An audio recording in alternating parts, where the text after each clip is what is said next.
রসতত্ত্ব নিয়ে আমাদের প্রয়াত হায়দার দেওয়ান ওনার একটি গান গাইলেন।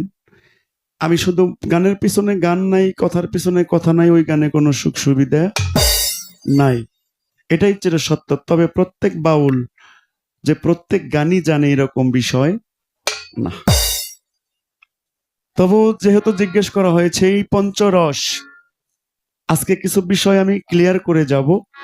আমাদের সমাজে, আমাদের তরিকত সমাজে অনেক মানুষ মনে করে যে এই পঞ্চরসটা নারী দেহের মধ্যে সীমাবদ্ধ।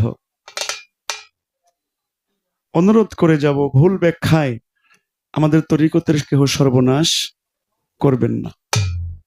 না জানলে, না বুঝলে, একজন যে জানে বুঝে তার কাছে যেয়ে সঠিক ভাবে জেনে নেবেন, কিন্তু অহেতুক কোনো কথা বলা যাবে না। আজকে তরিকতের অনেক বদনাম হচ্ছে এ ধরনের লালন কিছু মতবাদ লালন বলে যায় নাই, লালনের ব্যাখ্যাকে উল্টো করে এমন একটা পর্যায়ে নিয়ে যায় আজকে আমাদের সুফিবাদকে এমন একটা জায়গায় দাঁড়া করাইছে, বাবা কথা বলতে এখন লজ্জা লাগে। তাই আমি এই পঞ্চরস সম্বন্ধে শুধু একটি কথা বলে যাব। কেহ কেহ চন্দ্রের একটা হিসাব আছে, যেমন সরল চন্দ্র, গরল চন্দ্র, রোহানী চন্দ্র, উজ্জ্বল চন্দ্র। এরকম ভাবে একটি প্রবাদ আছে, চার চন্দ্রের ভেদ যেবা জন জানে, মানুষ তো দূরের কথা স্বয়ং দেবতায়ও তারে। এখন এই চন্দ্রকেও কেহ রস বলে আখ্যায়িত করেছেন। এখন এই রসগুলি কোথায় আছে? আমার আপনার প্রত্যেকের দেহের মাঝেই আছে। সেখানে একটা যুক্তি দাঁড় করাবেন, যেখানে আমার দয়াল নবীজি 12 বৎসর, মতান্তরে 15 বৎসর হেরা গুহা পর্বতের মধ্যে উনি ধ্যান সাধনা করেছিলেন। উনি সাধনারত ছিলেন, আমরা সকলেই জানি না? বাবা কেউ বুকে হাত দিয়ে বলতে পারবেন যে সেই হেরা গুহা পর্বতের মধ্যে তার বিবিদের সাথে করে নিয়ে? না। তাহলে যিনি ফকিরেরও ফকির, যে ফকির না আবির্ভূত না হইলে, যে ফকিরের আগমন না হইলে আজকে আমরা এগুলা পাইতাম না। সেখানে কি সে সাধনা করেছে বাবা? ওই হেরা গুহা পর্বতের আরো একটি নাম আছে, যার নাম হলো জাবালে নূর। সেখানে তিনি এই নূরের সাধনা করেছেন। আমি যেটা প্রথমে ইঙ্গিত দিয়ে গিয়েছিলাম। তাই সেই কর্ম যদি কোনো মুরিদ, কোনো ভক্ত না করে বাবা, সেটা তার ব্যর্থতা। তাই আমি এই পঞ্চরস বিষয়ে, আবার কেহ কেহ এই পঞ্চপ্রেমকেও পঞ্চরস বলে আখ্যায়িত করেছেন।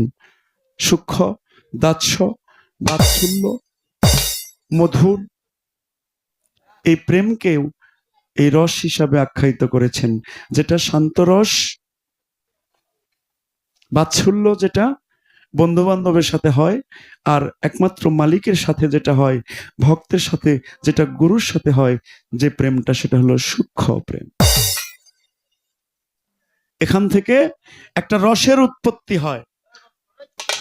তাই আমি এই পঞ্চভাবের রসকে আস্বাদন যে করতে পারছে, মানে যার সাথে যার প্রেম, বন্ধু বান্ধবের সাথে যে প্রেম, সেই প্রেমটা কিন্তু গুরুর সাথে হয় না। গুরুর সাথে যে প্রেমটা হয় সেটা স্ত্রীর সাথে হয় না, স্ত্রীর সাথে হয় মধুর প্রেম। তাই আমি অনুরোধ করে যাব, আমরা যেন বাহ্যিকভাবে অন্যদিকে আমরা না নেই। এখন বিষয় হলো, আবার খেয়াল করে দেখেন, আমার মানব দেহে 5টি পঞ্চভূত শক্তি আছে, যাকে পঞ্চজাত বলা হয়। সুফিবাদে এই পঞ্চজাতকেও পঞ্চরস বলে আখ্যায়িত করেছেন।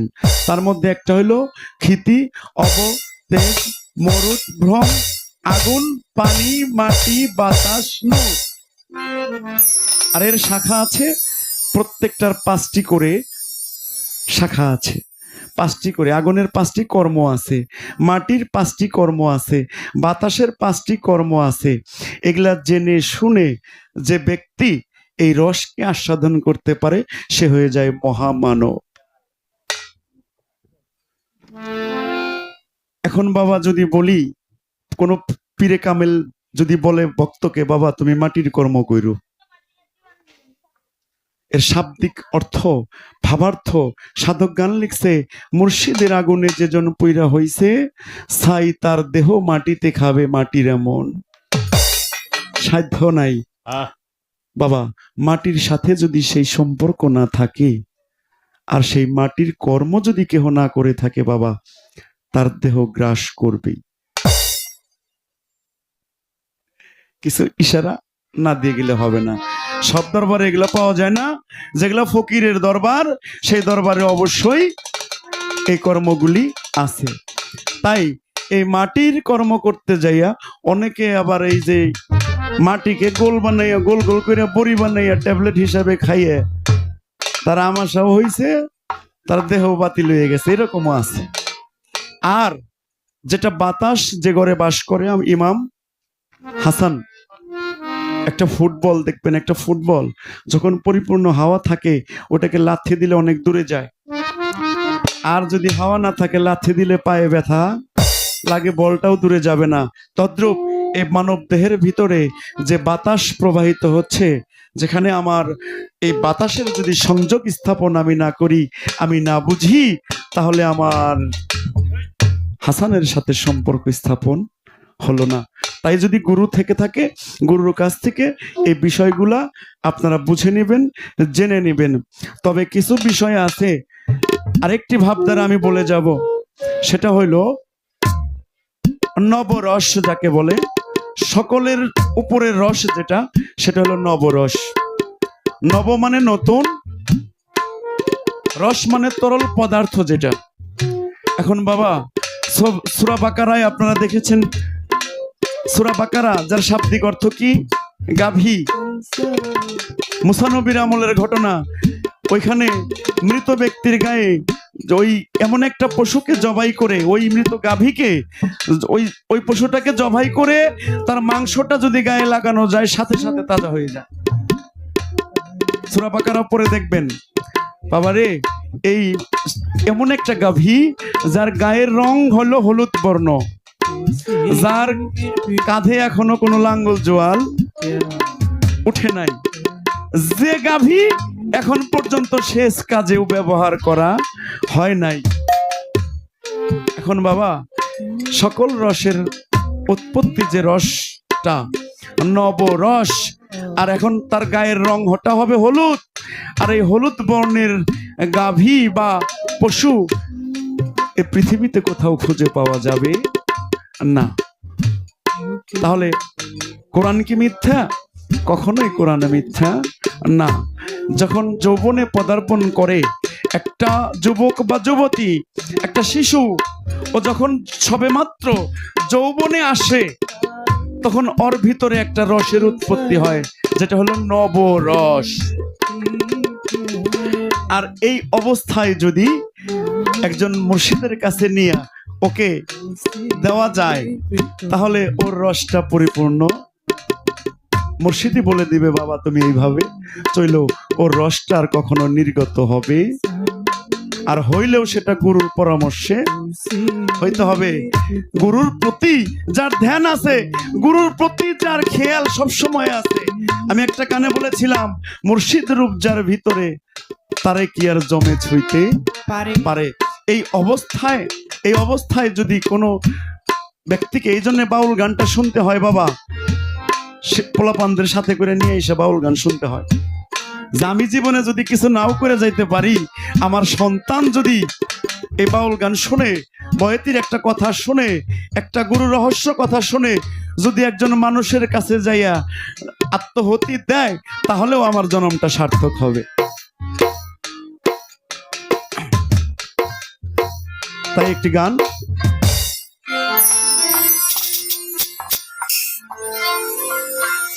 শত রজতম রসে তিন ঘাটে হয় খেলা রে, আমার মন তিন ঘাটে হয় খেলা রে, সুযোগ রসিক মিলাইছে প্রেমের মেলা রে, সুজন রসিক মিলাইছে প্রেমের মেলা।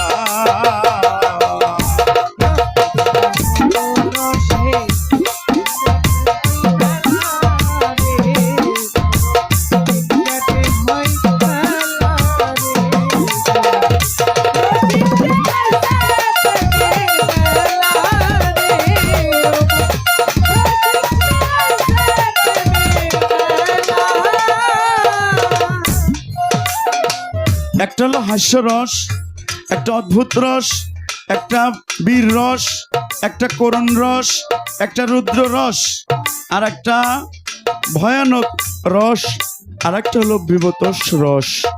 এই মানব দেহের মধ্যে এই 7টি রস আছে। তাই শুকনা গাঙ্গি আসলে ভাসাইয়া নেয় অকুল পাথার, কাম দেহেতে দিস না সাঁতার, ভরা সন্ধ্যা বেলায় রে মন।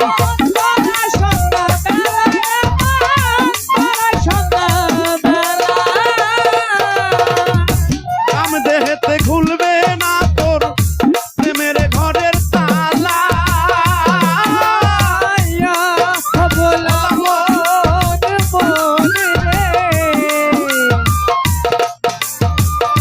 কাম দেহেতে খুলবে না তোর প্রেমের ঘরের তালা।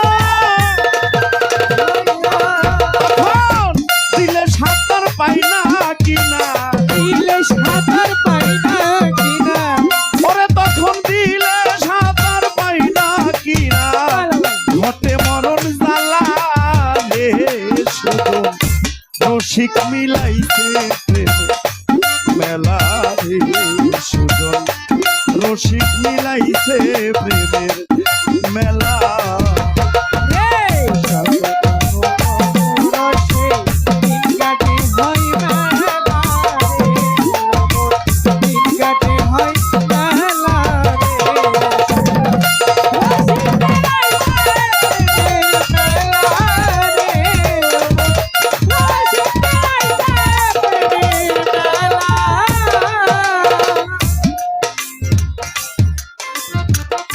প্রেমিকে দিলে সাঁতার,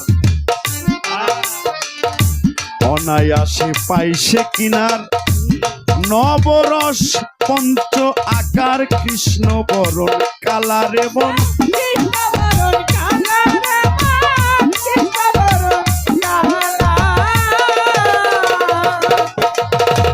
নবরস আকার হলো 5টা, এই নবরস পঞ্চ আকার, কৃষ্ণ বরণ কালা।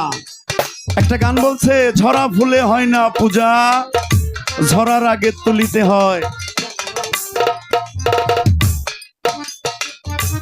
জনমভরা গান তো কম গাও নাই। গুরু গোসার ইবাদত বন্দেগী কতটুকুন করছো তুমি ভালো জানো। একটা কথা বইলা যায়, এই বসন্তের 40 দিন আগে যে ফুলটা ফুটে বাবা, হ্যাঁ, এই ফুল সংগ্রহ করা এত সহজে বিষয় না। জরা ফুলে পূজা হয় না, কিন্তু জরা ফুল দিয়ে কাম সারা হচ্ছে। খালি জরা ফুল দিয়েই কাম সারা হচ্ছে। যে কারণে আজকে বাবা অনেকে দেখবেন মালা ধারণ করি আমরা গলায়।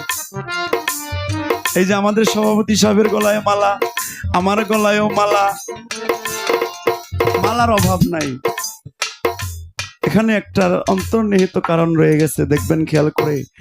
এই বসন্তের 40 দিন আগে যে ফুলটা আসে, এই ফুল দিয়ে যদি কেহ মালা গাঁথে বাবা, এটা সন্ধান জেনে যদি সেটাকে আস্বাদন করতে পারে কেহ, তার জন্য মালা গলায় নেওয়া যায়।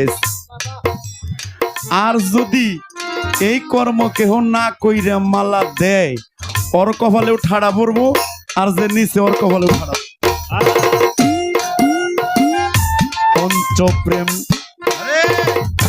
প্রেমিকে দিলে সাঁতার, অনায়াসে পাইছে কিনার, নবরস পঞ্চ আকার, কৃষ্ণ বরণ কালারে মন। কৃষ্ণ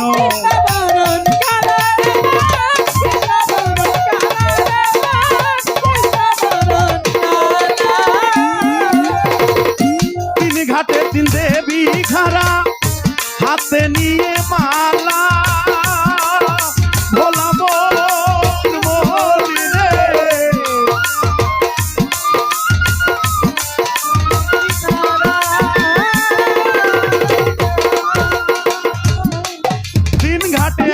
নাম হলো হরনাল, একটা নাম হরনাল। এইখানে ওর স্বভাবটা হলো রতি হরণ করা। এই হরনালে যদি থাকে বাবা, হরণ হয়ে যাবে, এটার রক্ষা করার উপায় নাই। আর একটা হলো করনাল, যেটা পূরণ করা। যদি কারো ঘাটতি হয়ে যায়, যদি কারো বাদ হয়ে যায়, এটাকে পূরণ করার একটা দ্বার, সেটা হলো নাম হলো হরনাল। আর একটা আছে মৃণাল, যেটায় ভরপুর রস আছে। এই রসের ধারাটাই হইল এই মৃণাল দ্বার। এটাকে কিভাবে নিতে হয় আমি বলবো, গুরু কিভাবে নেয়, ভক্তে কিভাবে নেয় আমি বলার জন্য আমি চেষ্টা অবশ্যই করব। আর একটা আছে নাসিকামূল, যাকে ত্রিবেণী যদি কেহ বলে তাহলে ভুল। নাসিকায় যেটা, এটা হলো ত্রিপেণী, এটা হলো ত্রিপেণী। ইরা, পিঙ্গলা, সুষুম্না আর নাভিমূলের নিম্ন ভাগে হলো ত্রিবেণী। তাই এখানে সাধক বললেন, তিন ঘাটে তিন দেবী খারা, হাতে নিয়া মালা, ওরে হাতে নিয়া মালা। জ্যোতি সরকার পঞ্চরসের রসিক পাইলে, পঞ্চরসের রসিক পাইলে, একজন পঞ্চরসের রসিক পাইলে, পরাই তাদের গলায় রে রসিক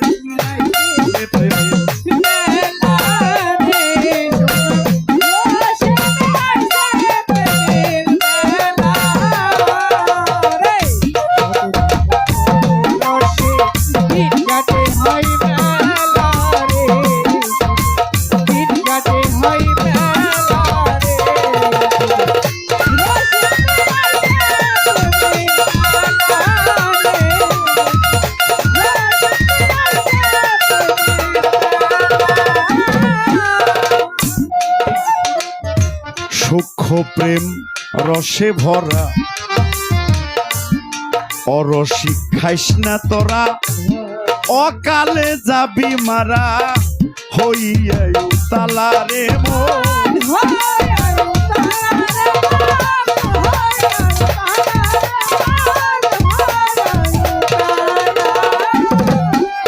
রতি মতির ঊর্ধ্বে যাহা অভ্যাস আছে চলা,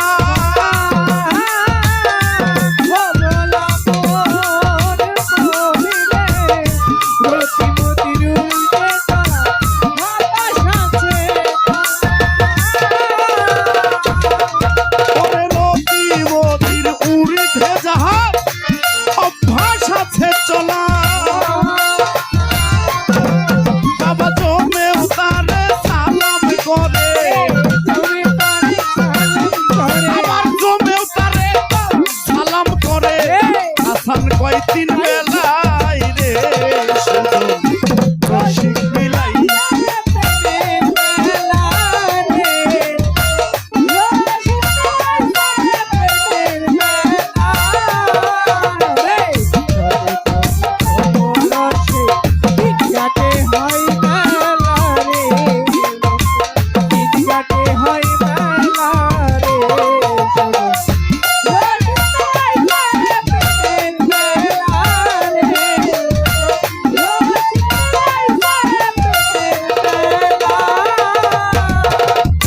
রতি, মতি, জ্যোতি, গতি। আপনারা শুনেছেন যে এক ফোঁটা বীর্যকে মৈথুন করলে হয় এক ফোঁটা রতি। হ্যাঁ, এক ফোঁটা রতিকে মৈথুন করলে 60 ফোঁটা রতিকে মৈথুন করলে হয় এক ফোঁটা। এগুলা শুনছেন আপনারা, শরীয়ত বইয়ে 3 নম্বর হয়ে গেছে, আপনারা সকলেই জানেন। কিন্তু বাবা, মূল বিষয়টাই আসতে হবে। বিজ্ঞান রিসার্চ করে যেটা বাড়ি করছে, এই ডিএনএ কমা আর যাই কিছু কও, এখন সবচেয়ে বড় বিষয়টা হইলো একটা মুরিদ হওয়া লোকের কর্ম আর বেমরিদে একটা লোকের একটা কর্ম কি এক হবে? কখনো এক হবে? হবে না। এখন রতি, মতি, এই গতি যাই কিছু বলি না কেন, মূল থিমসটা যেটা, সেটা হলো আমার দয়াল আমাকে বলেছে, বাবা ভালো থাইকো। গুরু দরবারে যখন যাই ভক্তি দেই, বাবা বাবা ভালো আছো তুমি, মা বেটি কেমন আছে জিজ্ঞেস করে না? আচ্ছা যাও খাইয়ে নে, এগুলাই তো বলে দয়ালরা। আসার সময় যখন দরবারে ভক্তি দেই, বাবারে বলি, বাবা বাড়িতে গরু বাছুর আছে, আমার যদি একটু সকাল সকালে বিদায় দিতে বলি। কিন্তু আমরা প্রয়োজন কারো বাধা মানে না, দয়ালের দরবারে যাইয়া আমরা এগুলা বলি। তবুও আমার দয়াল কিন্তু বলে, আতিক বাবা ভালো থাইকো, বলে না বাবা ভালো থাইকো তুমি। দয়াল বইলা দিল ভালো থাকার কথা, দরবার ছাড়ার পরে আর ওইটা মনে, তাহলে রতিও কাজ হইব না, মতিও কাজ হইব না। ওই যে আমি বলছিলাম, রতি যার নাম হইলো, একটা হলো মতি যার নাম হইলো ঈশ্বর। ঈশ্বরটা কি? ঈশ্বর কোনো ভগবান না, ঈশ্বর আল্লাহ না, ঈশ্বর হলো একটা পাওয়ার, যাকে শক্তি বলা হয়, মহাশক্তি। আর এটা যখন হরণ হয় বাবা, একটা সুস্থ মানুষ অসুস্থ হয়ে যায়, দেহের মাঝে রোগ বালাই চলে আসে। যে কারণে রাখার মূল মন্ত্রটা এইটা, আমরা বয়েতিরা কই লইব না, এটা একটা সিস্টেম আমি বলে দিয়ে যাই, যে ওই যে বলছি রতিমতির ঊর্ধ্বে যাহার অভ্যাস আছে চলার, জমেও তারে সালাম করে হাসান কয় তিন বেলা। আপনারা দেখবেন আগল পাগল আছে না কিছু, পাগল গলায় মালা থাকে না, পাগল গলায় দেখবেন মালা থাকে, কত আছে শিকল পাগলা, কারো এই যে নাভি পর্যন্ত, কারো নাভি ছাইরে গেছে, কারো হাঁটু পর্যন্ত। সেদিন আটিয়া মাজারে দেখলাম শিকল গাছের মধ্যে ঝুলাইয়ে ওর শরীরের মধ্যে পেঁচাই এমন ভাবে রাখছে, গাছে নিয়ে রাখছে। মিরপুর শালী মাজারে গেলে দেখা যায় শিকল পাগলা। এরকম ধারণ ক্ষমতাটা আগে বুঝতে হবে, বুঝেন। রেচক, পুরক, কুম্ভক। রেচকের আছে তিনটি ভাব, টানা গুণা ছাড়া। পুরকেরও তিনটি ভাব, টানা গুণা ছাড়া। কুম্ভকেরও তিনটি ভাগ আছে। এখন এই রেচক করতে গেলে আপনাকে টানতে হবে হইলো 4 বার, আর ওইটাকে স্থির আটকাতে হবে 8 বার, আর ছাড়তে হবে 16 বার। আর আমরা তো এক টান দিয়াই কতক্ষণ থাকে বাবা আর পারি না। কি কথা সত্য কিনা? কিছু গুরু কথা আলাপ করে যাব। আমি বাইনার আশায় গান করি না, আমার টাঙ্গেলের দয়ালরা আমার একটু বাইনা একটু কমই করে। আমার গান হলো নাটোর অঞ্চল দিয়ে, ওই দিকেই আমি বেশি পড়ে থাকি বাবা। এখন বিষয় হলো, এই পুরকের ক্ষেত্রেও টানতে হবে আমার 8 বার, গুনতে হবে 16 বার, ছাড়তে হবে 32 বার। আবার কুম্ভকের ক্ষেত্রে টানতে হবে 16 বার, স্থির রাখতে হবে 32 বার, যাকে দম বলা হয়, আর ছাড়তে হবে 64 বার। এমন করে 1000 দানার একটা তসবিহ বা 1000 দানার একটা মালা, কাঠের মালাই হোক আর যে মালাই হোক, 1000 দানার একটা মালা নিয়ে যদি কেহ এইভাবে জপতে পারে, ওই মানুষটার দেহ আর মাটিতে স্পর্শ করবে না। ওইখানে রতিও বাহিরে, মতিও বাহিরে, নারী ঘাট বাহিরে, যার দেহ মাটির সাথে মিশ্রণ হবে না, তার যার দেহ শূন্যে ভাসবে, সেখানে রতিমতির ঊর্ধ্বে এরা বাস করে না বাবা। অবশ্যই রতিমতির ঊর্ধ্বে এরা বাস করে। কাজে এদের দেখলে একটু মাথাটা নত করে একটু তার পায়ে একটু সালাম করলে আমার খুব একটা ক্ষতি হবে না। 3 ঘাটে 3 দেবী খারা, হাতে নিয়া মালা, ভোলা মন রে। 3 ঘাটে 3 দেবী খারা, হাতে নিয়া মালা। একজন পঞ্চরসের রসিক পাইলে, পঞ্চরসের রসিক পাইলে, ওরে পঞ্চরসের রসিক পাইলে, পরাই তাদের গলায় রে সুযোগ।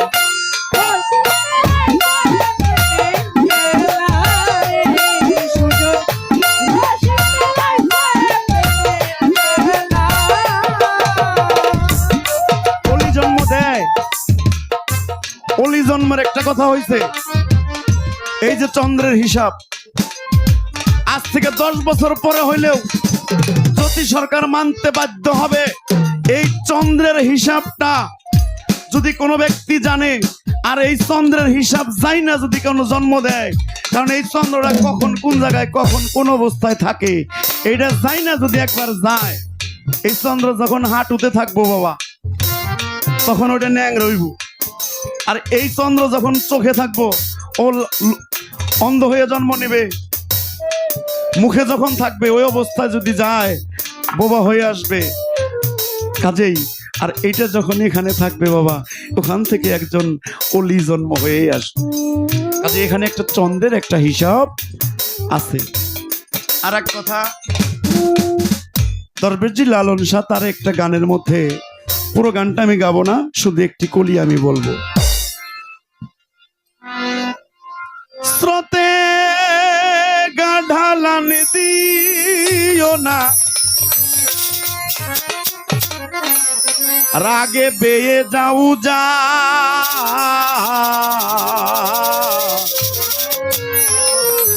শুদ্ধ প্রেম রাগে ডুবে থাকে রে আমার মন।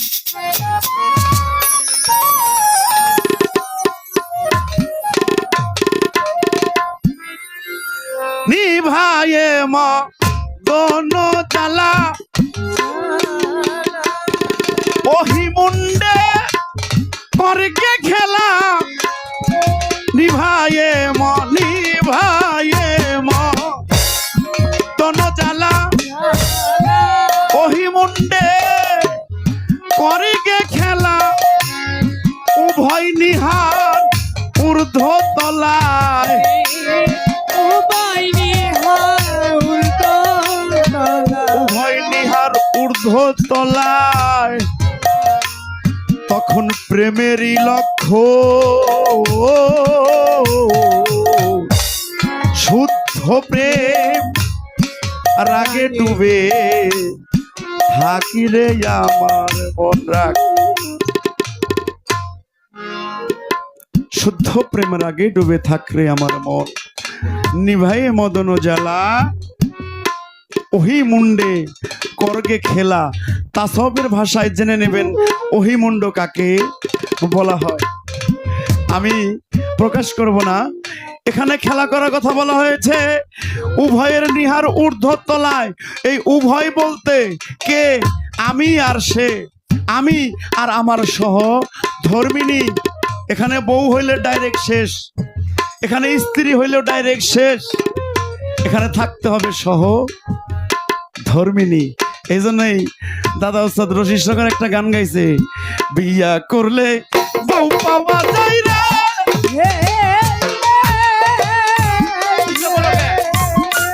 একজন নিগুর সাথী মিলে না, কি দিয়া করিব রে দয়াল সত্য সাধনা রাখ। এই সহধর্মিনী যদি হয়, এদের নিহারটা থাকতে হবে ঊর্ধ্বতলায়। এই যে এখন বুঝেন তালাকারে কয় ঊর্ধ্বতলায়, উভয় আমি আর সহধর্মীর নিহার মানে স্মরণ করা। এই নিহারটা যদি ঊর্ধ্ব দিকে থাকে তাহলে তারও টলবে না, আমারও টলবে না। এখান থেকে প্রেমের উৎপত্তি হয়।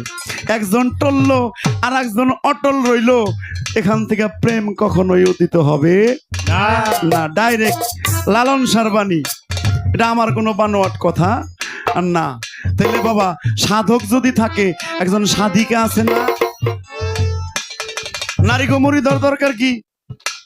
অনেকে কয় আমার জামাই মুড়ি ধরেছে তাইলেই চল, ওদের কর্ম আছে না, না কর্ম করে সাধিকা হইতে পারে। বাবার বাড়ি যাইবো, মানুষে জিজ্ঞেস করবো মা কহনে যাও গো, কব কে বাবার বাড়ি যাই। আবার আইবো যখন কহনে যাও, স্বামীর বাড়ি যাই। অগো বাড়ি কোনে, ওদের স্থানটা কোথায় এটা জানতে হবে। এদের একটা স্থান আছে, যে কারণেই আমার এই গানটা মহারস মোদিত কোমলে প্রেমে শৃঙ্গারে লও গা তুলে,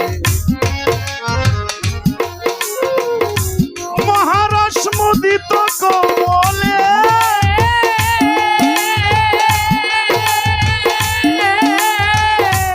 প্রেম সিঙ্গারে লৌগা তুলে আত্মসামাল সেই রন কালে ভেবে কয় ফকির লালো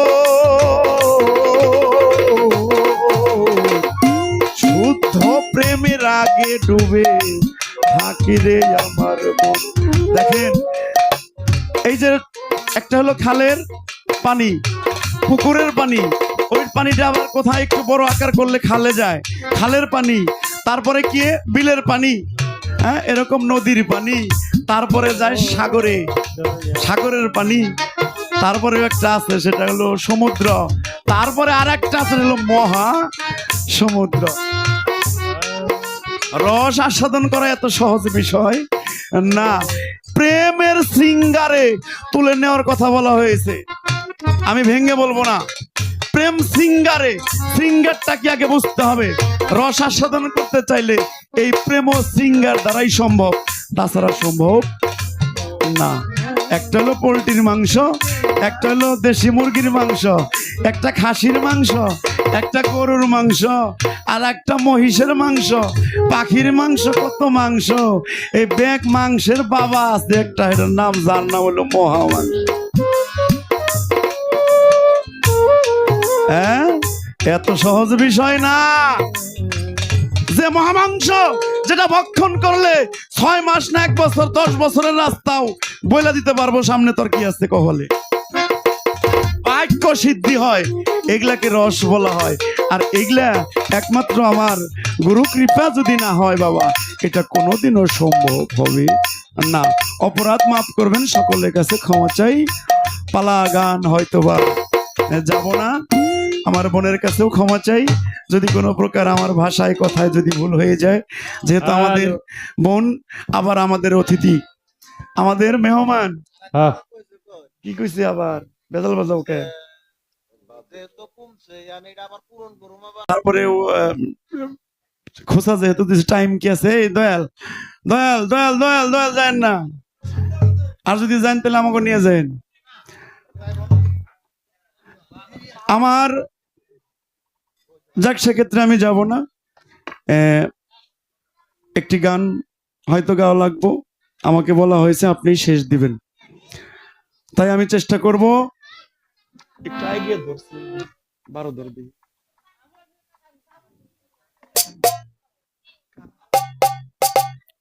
হ্যালো,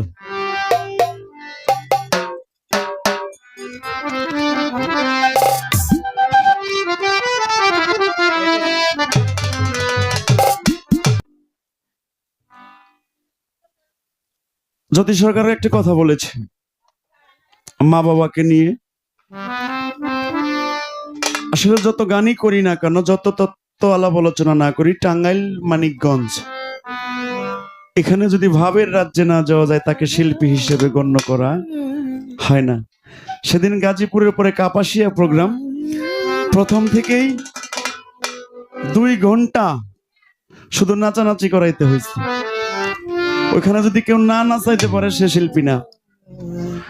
রাজশাহী পোবা থানায় গান করতে গেছি, রশি সরকারের বিচ্ছেদ গান না হলেও 10টা গাইছি। সকালবেলায় আইসা কয় দরদি গান তো ভালোই গাইলেন, কিন্তু একটা বিচ্ছেদ গান যে শুনাইলেন না। তো দর্শকের শেষ নাই। আমাদের টাঙ্গাইল তথা মানিকগঞ্জ গুরুবাদী মানুষ, এমনও পরিস্থিতিতে পড়তে হয় শরীয়ত মারফত পালা জ্যোতি সরকার, শিল্পীর নাম বলি আলপনা সরকার, সম্ভবত কুষ্টিয়ার ওইদিকে বাড়ি। তাকে দেওয়া হয়েছে শরীয়ত, আমি মারিফত। শরীয়তের একটা প্রশ্ন গান গায়ে এই গান ধরছে, তোরা বাতাস কর সখী। কমেডিরে কইলাম বাবা আমারে 10,000 টাকা দিয়ে আনছেন, সিঙ্গেলে গেছিলাম, আমাকে ইসব কাহা মাঝে মাঝে যায়, পরে আরো 10,000 টাকা দিয়ে মধ্যে করে আমার বিদায় করেন, আমার গান গাওয়া সম্ভব না। তাহলে বুঝেন দর্শকের মধ্যে কিছু প্রকার ভেদ আছে।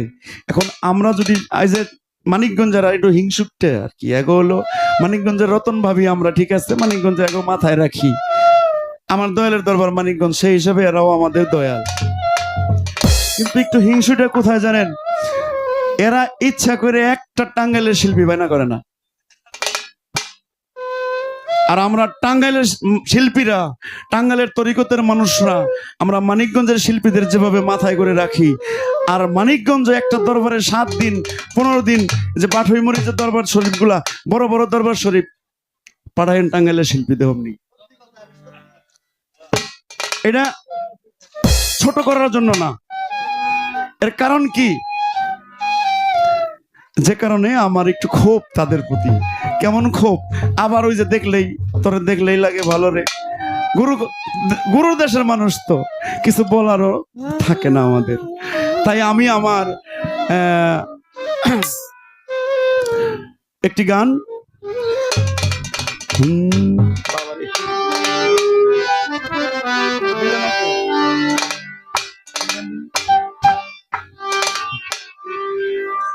আপনারা, আমরা বয়াতিরা কিছু কিছু মাহফিলে যাই, ওয়াজ মাহফিলেও শুনবার যাই। সেদিন গেছিলাম, কেবলই আমি গেছি আর এই চুলের গপ পড়ে নইছি। জীবনে তো মাহফিলে যাই না, যাওয়ানো জামা করে জল ভাই আমারে ফোন দিছে, কয় তোমাকে তরিকতের বক্তা আইছে। বোন বিশ্বাস কর, কেবলই গেছি, আরে এই যে বয়তে গিল্লানি যে গাওয়া শুরু করলো, চুল বুটে বুটে, হায় হায়, এখন আমি ওন থেকে উঠেও আসতে পারতাছি না। সুন্দর করে ঘোমটা গামটি দিয়ে রইলাম বৈশা। কাজে খুব কষ্ট আমাদের। মা বাবা, আমার মানব দেহের মাঝে এই পৃথিবীর বুকে এমন কোন মানুষ তৈরি হয় নাই যে পিতার ঋণ আর মায়ের ঋণ শোধ করবে। কোন সন্তানের হইছে? হয় নাই। তবে যদি কোনো মানব তরিকতে, এটা দরকার।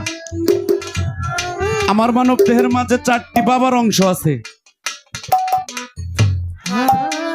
আমার এই মানব দেহের মাঝে 4টি মায়ের অংশ আছে, আর খোদা তাআলার 10টা শক্তি আছে। এই হলো 18 চিজ, যে সন্তানের দ্বারা এই বাবার শক্তিকে রক্ষা করতে পারে নাই বাবা, ও পায়ের জুতা দিয়ে, কি কয়, চামড়া দিয়ে যদি জুতা বানিয়ে দেয়, ওর ঋণ শোধ হবে না। কেননা মূল সেন্টারে ধরা খাওয়া। মাতৃ অংশ আছে মানব দেহের মাঝে, হাড়, রক, মণি, মগজ। বাবার, আমি কি এমন ছিলাম? আমার দেহের মাঝে হাড় আছে না? আজকে তো এরকম লুজ হয়ে যাওয়ার কথা ছিল না, চামড়াটা ঢিলে যাওয়ার কথা ছিল না। এই সুসময়ে যদি আমি আবাদ করতে পারতাম, সুসময়ে যদি নিজেকে জানতে পারতাম, চিনতে পারতাম, তাহলে আজকে আমার এই অধপতন হইতো না।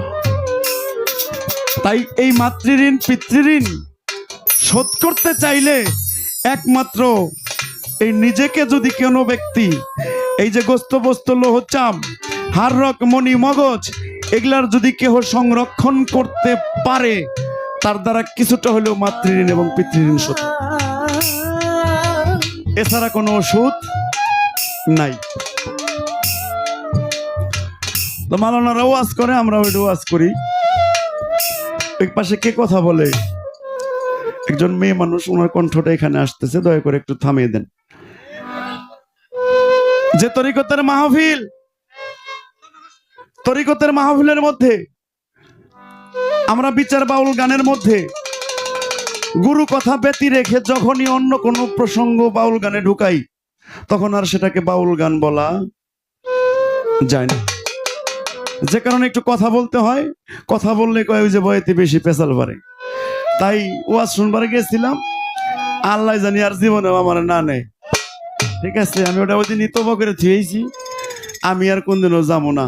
তবে যারা আহলে সুন্নাত ওয়াল জামাত, যারা বায়াত প্রেমী, যারা আহলে বায়াতকে ধারণ করে, হ্যাঁ, যারা পীর মুর্শিদ ধরা লোক, এদের মাঝেও আলেম ওলামা আছে। এদের বয়ানটা একটু অন্যরকম হয়।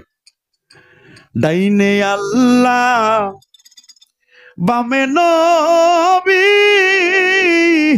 বৈশাছে,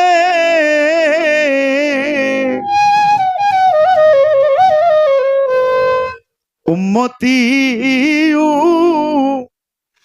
মতি বলে নবী কান্তাছে।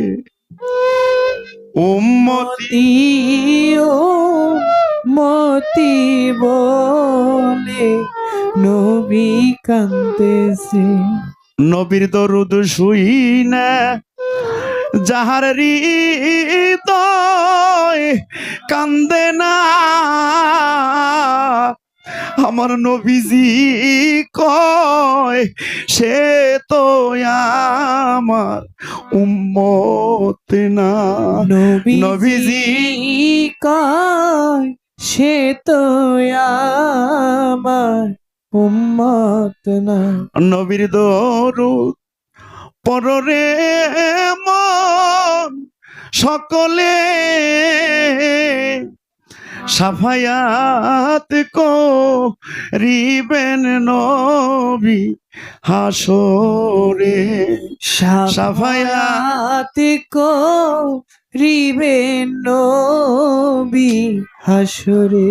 দরুদ আল্লাহুম্মা সাল্লি আলা মুহাম্মদ ওয়ালায়ালি সাইয়্যিদিনা মুহাম্মদ ওয়ালায়ালি সাইয়্যিদিনা মুহাম্মদ। ডাইনি আল্লাহ বামে নবী, এই নবী কোন নবী?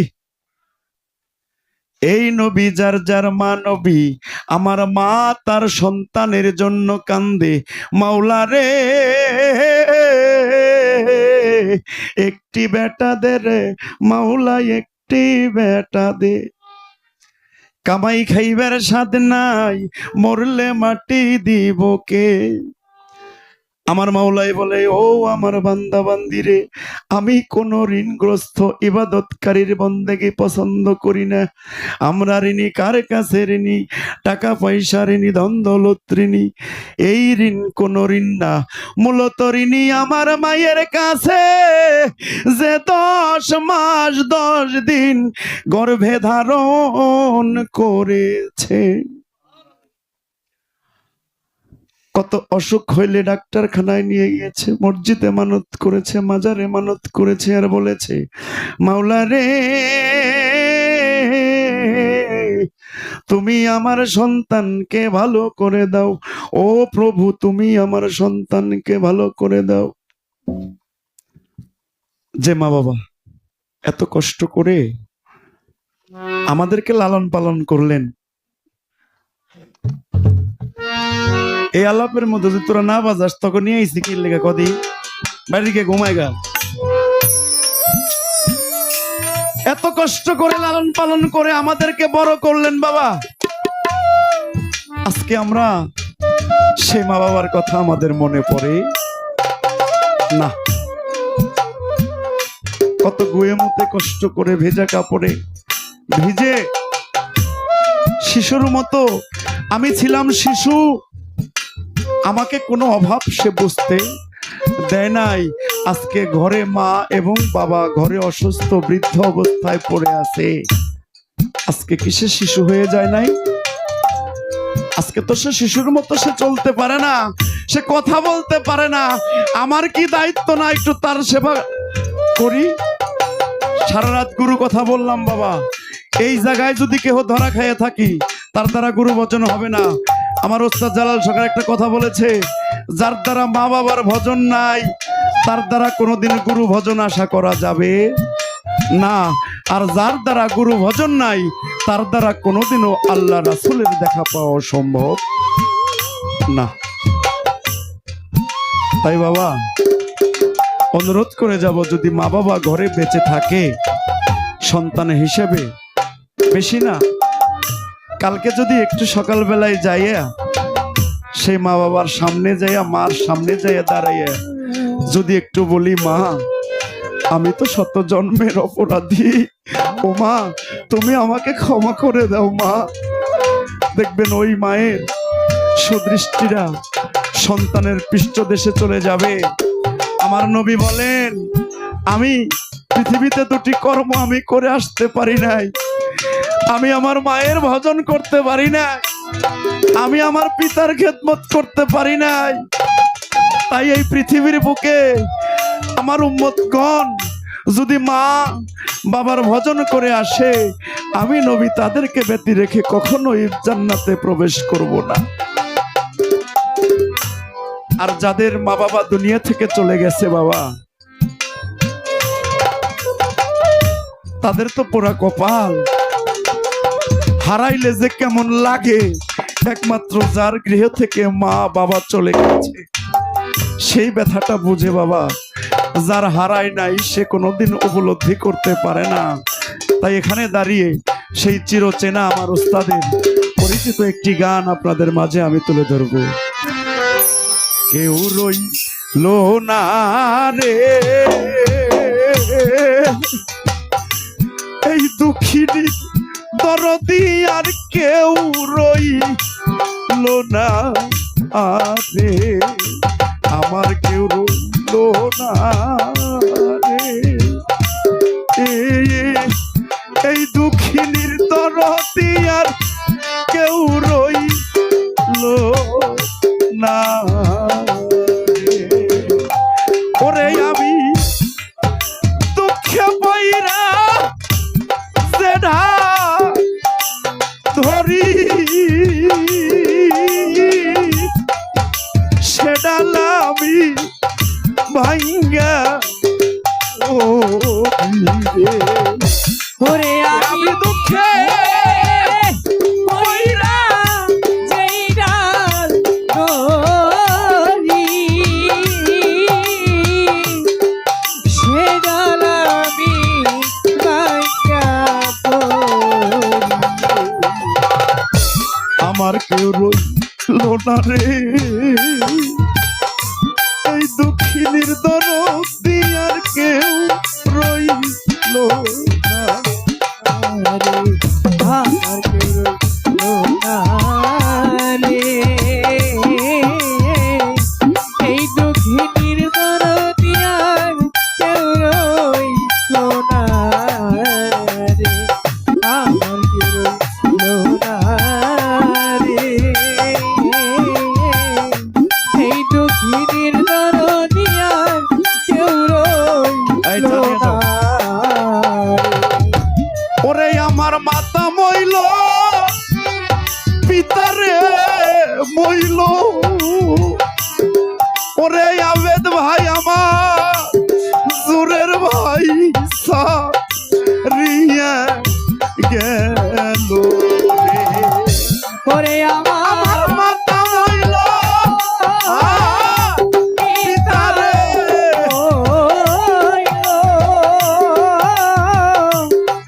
জোরের বাইচা রিয়া গেল ওরে আমার মাতা মইল পিতারে মইল, ওরে আমার বাজান খোশ মাহমুদ চান বিদায় নিল রে। ওরে দারুণ বিধি রে, কানতে কানতে জন্ম গেল সুখ হইল না রে কেউ রই বিবি রে কাঁদতে কাঁদতে জন্ম গেল সুখ হইল না রে আমার কেউ রইল না রে এই দুঃখিনীর দরদি, আর কেউ রইল না রে একে একে সবাই রে গেল, ওরে আমার বাচ্চার চাইতে মরণ ভালো রে। একে সব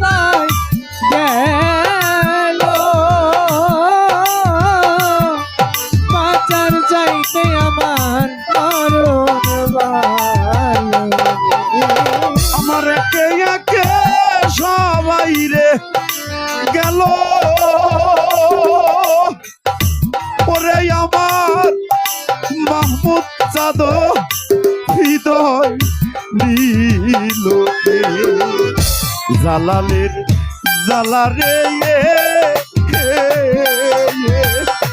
রশিদ চান হারানোর জালা বলতে পারি না রে।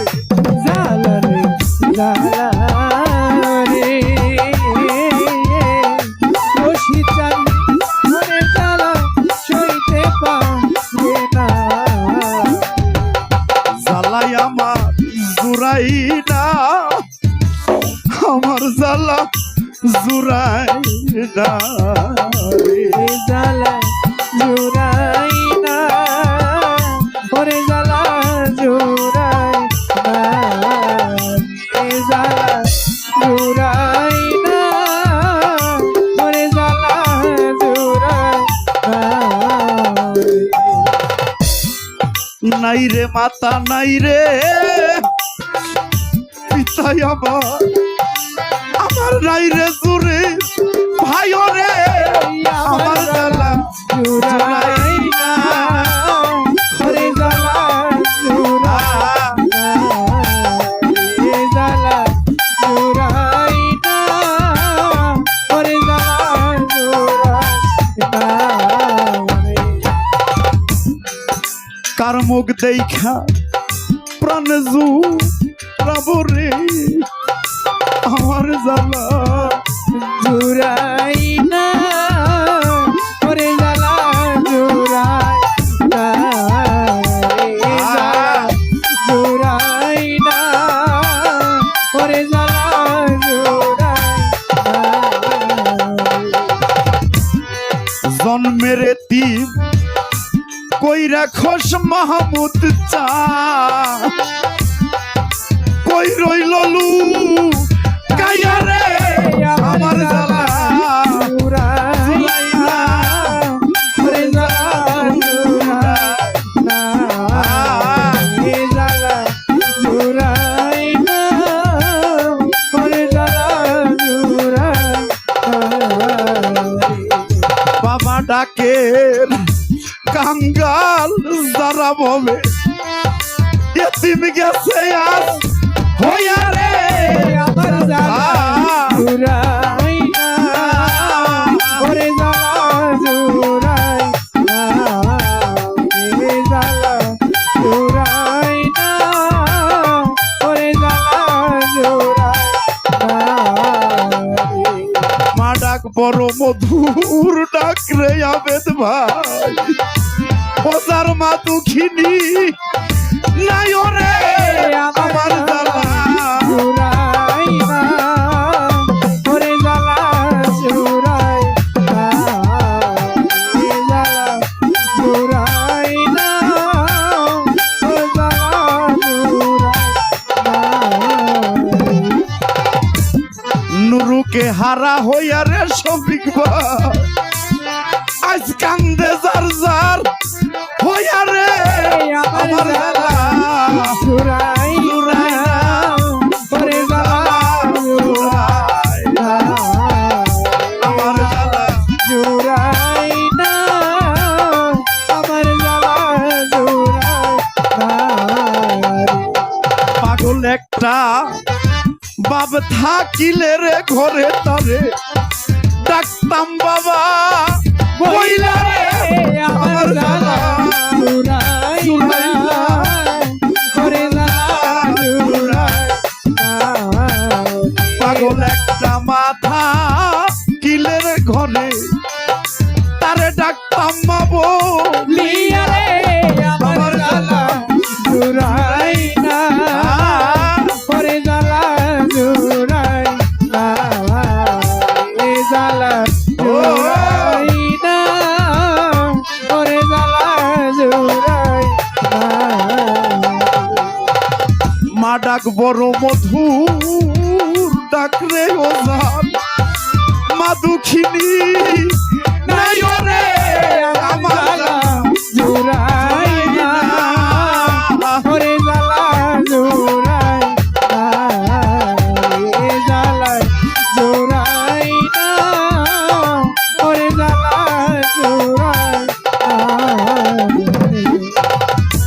ভাইয়ে জানে ভাইয়ের জ্বালা যার মরছে জোরার ভাই ভাই শোকে ইমাম হোসেন কারবালায় পানি তো খাই নাই ভাইয়ে জানে ভাইয়ের জ্বালা রে এই জগতে যার মরছে রে জোরের ভাই ভাইয়ের শোকে ইমাম হোসেন